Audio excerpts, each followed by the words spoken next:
Kodungallur merchant അസോസിയേഷന് വേണ്ടി പ്രഖ്യാപിക്കാൻ ഞാൻ ഈ അവസരം ഉപയോഗപ്പെടുത്തുകയാണ്. ഇത് തുടക്കമല്ലേ? എല്ലാ സീസണിലും പെരുന്നാളിന്, കഴിഞ്ഞ വർഷം പെരുന്നാൾ, വലിയ പെരുന്നാളിന് തലേ ദിവസം ഒരു കറണ്ട് ഓഫ് ചെയ്തില്ലേ?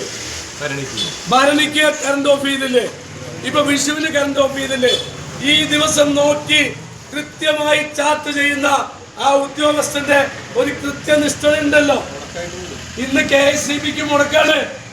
ആളുകൾ ഇരിക്കുന്ന കസേരയുടെ മുകളില് ഒന്ന് നോക്കിയ, ഇന്ന് മുടക്കുന്ന എഴുതി വെച്ചിരിക്കുക.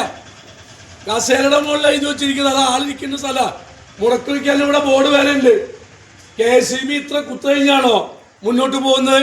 മുടക്കുള്ള ദിവസമായിട്ട് പോലും നിങ്ങൾ വർക്ക് ചെയ്യുന്നു എന്ന് പറഞ്ഞാൽ അത് വ്യാപാരികളെ ദ്രോഹിക്കാനല്ലേ സുഹൃത്തുക്കളെ? നിങ്ങൾ മുടക്കുള്ള ദിവസം, മുടക്കില്ലാത്ത ദിവസം പോലും വീട്ടിൽ പോയി കുത്തിരിക്കുന്ന ആളുകൾ മുടക്കുള്ള ദിവസം ഇത്ര കൃത്യമായിട്ട് വർക്ക് ചെയ്യുന്നു എന്ന് പറഞ്ഞാൽ എവിടെ നിന്ന് കാശ് മേടിച്ചിട്ടാണോ, എവിടെ നിന്ന് കൈക്കൂലി മേടിച്ചിട്ടാണോ ഇത് ചെയ്തതെന്ന് കൃത്യമായി ചോദിക്കാൻ ഞങ്ങൾക്ക് കഴിയില്ലേ? ഇതൊന്നും വിലപ്പോകില്ല എന്ന് കൃത്യമായിട്ട് പറയാൻ ഞങ്ങൾ ഈ അവസരം ഉപയോഗപ്പെടുത്തുക. രാവിലെ ഓവർസിയറെ വിളിച്ച് പറഞ്ഞ്, സാറേ ഇന്ന് കുഴപ്പമുണ്ടാക്കരുത്, ഇന്ന്